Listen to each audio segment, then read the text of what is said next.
That makes perfect sense.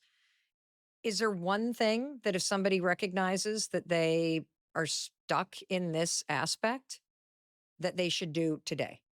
I'm going to share a super simple strategy here. It's called the opposite action strategy. It's so easy. When we are overcome with some kind of a negative emotion in relation to a self doubt that we have, what usually happens to our body?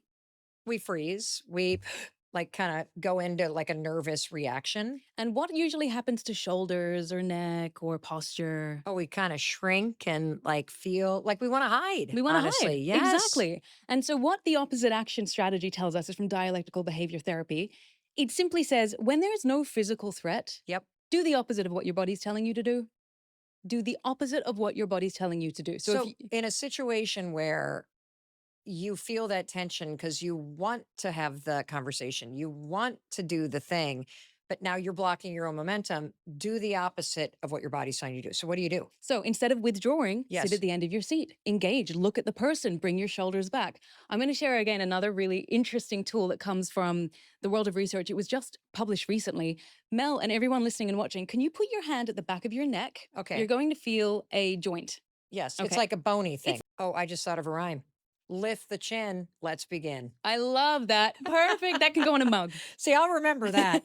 Okay, I'm feeling myself collapse. I'm getting nervous. I'm blocking my momentum. We got to lift the chin. Let's jump in. Beautiful. Oh, man. Okay, I love that. Dr. Sade, what does research say about your voice and clarity and how other people perceive you based on how you speak? Okay, so research in speech communication looks at the various tones that we have. And what we've identified is there's generally two overarching ones. One of them is very much a throat voice, which happens when we're not really breathing very deeply, and our voice entirely comes from our throat. The other one is a more breathy voice, where you're breathing into your diaphragm, which is much easier to do when you're not stressed and you're not feeling insecure. Hmm. And so you've got breathy voice, which is generally higher pitched, which a lot of women unfortunately do when they're nervous or in loud spaces because they feel like they can be heard better, Hmm. which is very interesting.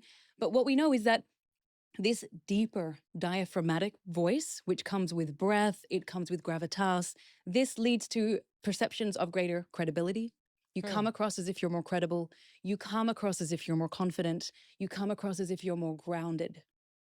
And so, a really simple tool for everyone or something to practice is to actually hear the difference in those voices.